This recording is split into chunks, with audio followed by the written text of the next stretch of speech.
Hello dear students, एक बार फिर से आप सभी का स्वागत है हमारी इस छोटी सी क्विज में, जिसमें हम डिस्कस करते हैं आपके साथ कुछ क्वेश्चंस जो कि रिलेटेड होते हैं आपके करंट अफेयर से। हम इसमें 10 क्वेश्चन आपसे पूछते हैं, आप इन क्वेश्चंस के जवाब देते हो, ट्राई करते हो, अटेम्प्ट करते हो और अपनी नॉलेज को बढ़ाते हो रिलेटेड जनरल नॉलेज। एंड ये हमारी 15th क्विज है। होपफुली आपने पहले वाली सारी क्विज देखी है। अगर हम एवरेज 10 क्वेश्चन के हिसाब से भी लगाएं तो अप्रॉक्सीमेटली 150 चीज़ें डिटेल्ड में आपको हमने समझाई है, इंक्लूडिंग दिस वीडियो। पहले क्वेश्चन से शुरुआत करते हैं इस वीडियो की, और आप प्लीज़ इस पे इंटरेस्ट लें थोड़ा सा ज़्यादा। आप थोड़ा इस बात को ज़्यादा अच्छे समझें कि अगर इस तरह की क्विज आप देखते हो तो नो डाउट जो जीके हमारा पुअर पार्ट है वो स्ट्रांग होगा फॉर श्योर, क्योंकि करंट अफेयर से रिलेटेड हो। क्या पता, होप सो ऐसा कुछ हो जाए कि इन्हीं में से पूछे हुए क्वेश्चन में से आपके एग्जाम में भी मिल जाए हमें। ठीक है, तो करते हैं पहले क्वेश्चन शुरुआत। यहाँ पर है, Geneva convention was seen in the news recently. It is related to which field? Geneva convention आपको इन दिनों न्यूज़ में देखने को सुनने को मिला, ये किस फील्ड से रिलेटेड है? Option A says digital currency से है, ऑप्शन बी कहता है rules for competent behaviour during a war, option C कहता है क्लाइमेट चेंज, और ऑप्शन डी कहता है export import policy. Geneva no doubt आपने बहुत सारी जगहों पर इसका नाम सुना होगा। यहाँ पे WTO का है, WHO का है, ठीक है, ISO का है, बहुत सारे ह्यूमन राइट ऑर्गेनाइजेशन है, इंटरनेशनल ह्यूमन राइट ऑर्गेनाइजेशन, इन सब के जिनेवा के अंदर हेडक्वार्टर्स हैं। बट इसने क्या क्वेश्चन किया कि जिनेवा कन्वेंशन अभी यहाँ पर हुआ था जिनेवा के अंदर, ये किससे रिलेटेड था? तो आपको ऑप्शन दिए थे 4, digital currency, rule for competent behaviour during a war, climate change, export import policy. तो आप बताओ इनमें से राइट आंसर कौन सा होगा आपके हिसाब से? ऑप्शन ए, बी, सी और डी, जल्दी से चूज कीजिए इनमें से राइट ऑप्शन आपके हिसाब से कौन सा होगा। अगर आपने चूज किया ऑप्शन बी तो आप ठीक हैं, सही हैं आप, ठीक है। Rules for competent behaviour during a war, ये राइट आंसर होगा। नेक्स्ट, इनमें से किस इंडियन बैंक को अवार्ड मिला है international financing review? International financing review Asia's Asian bank of the year. Asian bank of the year कौन से भारतीय बैंक को मिला जब आप फाइनेंसिंग रिव्यू कर रहे थे? जब फाइनेंसिंग रिव्यू हुआ तो कौन से एशियन बैंक को, या आप कह सकते हो कौन से भारतीय बैंक को यह अवार्ड मिला? Was it ICICI, SBI, axis, HDFC? इनमें से कौन सा वो बैंक है जिसको IFR Asia's Asian bank of the year award मिला है? Option A ICICI bank, option B state bank of India, option C Axis bank, option D HDFC bank. तो अगर आपने अभी बहुत ज़्यादा रिसेंट ये न्यूज़ है कि एक्सिस बैंक को अवार्ड दिया गया है इंटरनेशनल लेवल पे, एशिया के फाइनेंसिंग सोर्स या सेक्टर के अंदर देखा जाए तो बेस्ट बैंक का। Next, which Indian personality have been appointed as the chairperson या चेयरमैन बोल सकते हो of Air India? N Chandrasekaran, Nandan Nilekani, Sanjeev Mehta या दीपक पारेख? इनमें से कौन सा वो पर्सन था जिन्हें चेयरपर्सन अपॉइंट किया गया एयर इंडिया का? Natarajan Chandrasekaran, he was the person जो कि ऑलरेडी टाटा ग्रुप्स के चेयरमैन हैं। उन्हें ये अपॉर्चुनिटी मिली कि वो एक और कंपनी के चेयरपर्सन बने, नटराजन चंद्रशेखरन, ठीक है। तो ये भी कौन है? ये चेयरमैन है टाटा ग्रुप्स के। So option A would be right. Next, इनमें से council of Europe which is the headquarter of council of Europe का हेडक्वार्टर कहां पर है? इनमें से काउंसिल ऑफ यूरोप का हेडक्वार्टर कहां पर है? फ्रांस में, यूके में, स्विट्जरलैंड में या इटली में? आपको आंसर बताना है कि फ्रांस में है, यूके में है, इटली में है, स्विट्जरलैंड में है। यहां देख लेते हैं आप, स्ट्रासबर्ग, जिनेवा, रोम या फिर लंदन। राइट आंसर चूज करें। काउंसिल ऑफ यूरोप, इसका हेडक्वार्टर कहां है? ओके, सो याद रखना यूरोप में सबसे बड़ा, अगर कोई इंटरनेशनल इवेंट के पॉइंट ऑफ व्यू से कोई नेशन की बात करूं तो फ्रांस होगा, ठीक है। फ्रांस सबसे ज़्यादा इंपॉर्टेंट होगा। हमने हिस्ट्री में भी पढ़ा है ऑलरेडी, प्रीवियस हिस्ट्री में भी हमने देखा है इसको। तो स्ट्रासबर्ग वो जगह है जहाँ पे काउंसिल ऑफ यूरोप का हेडक्वार्टर है। Okay, so next question, artificial intelligence and robotics technological park art park launch किया गया किस इंस्टीट्यूट के through? IIT Madras, IIT Delhi, bit Pilani या फिर Indian institute of science Bengaluru. ठीक है, bits Pilani international institution, Indian institution for science Bengaluru, IIT Madras या आईआईटी दिल्ली।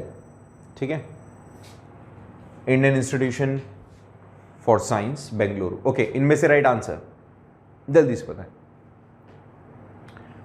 2-3 बार नाम लिया भी मैंने तो ये तो पता ही चल ही गया होगा तुम्हें, यही आंसर सही होगा। Indian institute for science Bengaluru के through artificial intelligence and robotics technological park का एक तरीके से इनॉग्रेशन हुआ, शुरुआत हुई। भगवंत मान ने अभी चीफ मिनिस्टर के पद पर शपथ ली है। ये कौन से इंडियन स्टेट के चीफ मिनिस्टर हैं? कौन से इंडियन स्टेट के चीफ मिनिस्टर के तौर पर भगवंत मान ने शपथ ली? गोवा, पंजाब, मणिपुर या राजस्थान? ओके, ये तो इसका आंसर तुम्हें सबको पता होगा। भगवंत मान रिलेटेड है आपके पंजाब से, अशोक गहलोत जी रिलेटेड है आपके राजस्थान से, राजस्थान के सीएम हैं। गोवा के हैं प्रमोद सावंत, ठीक है। और मणिपुर के हैं बेटा बीरेंद्र सिंह, ठीक। सो ऑब्वियसली राइट आंसर होगा बेटा बी। नेक्स्ट क्वेश्चन, आरबीआई ने the RBI innovation hub has signed MoU हमेशा याद रखना, मेमोरेंडम ऑफ अंडरस्टैंडिंग कहलाता है, with which institute to promote the financial inclusions. Financial inclusions को प्रमोट करने के लिए किस इंस्टीट्यूट के साथ एमओयू साइन किया गया आरबीआई की तरफ से? नाबार्ड हो गया, आईआईटी मद्रास हो गया, Indian institute of science Bengaluru हो गया या फिर टिस हो गया। इनमें से बताना है कौन से इंस्टीट्यूट के साथ में फाइनेंशियल इंक्लूजन को प्रमोट करने के लिए आरबीआई ने एमओयू साइन किया है। ओके, ठीक है, बहुत सिंपल सा है। इसका जवाब भी सिंपल सा है, आईआईटी मद्रास के साथ, क्योंकि ऐसा क्वेश्चन एक और ऑलरेडी हम प्रीवियस क्विज में पूछ चुके हैं कि जितने भी कुछ इस तरह के इनोवेटिव प्रोग्राम्स होंगे उसमें आईआईटीज़ का इन्वॉल्वेशन ज़रूर होगा। The for sure the government will take such initiative, जो कि नए इनोवेशन के साथ नई टेक्नोलॉजी को प्रमोट करना हो या कोई और दूसरा प्रोग्राम। सो यहाँ पर भी आईआईटी ही इसका एक राइट आंसर होगा, बट मद्रास आप याद रखिएगा। विच इंडियन टेलीकॉम कंपनी, कौन सी Indian telecom company official broadcast connectivity provider है फॉर्मूला 1 के लिए? यहाँ फॉर्मूला 1 2 बार आ गया, इसको भूल जाना ना, गलती है। कौन सी इंडियन टेलीकॉम कंपनी है जो कि ऑफिशियल ब्रॉडकास्ट कनेक्टिविटी प्रोवाइडर है फॉर्मूला 1 के लिए? Is it Reliance communication, Tata communication, Bharti Airtel, BSNL? जल्दी से इसका जवाब दे दीजिए फटाफट से।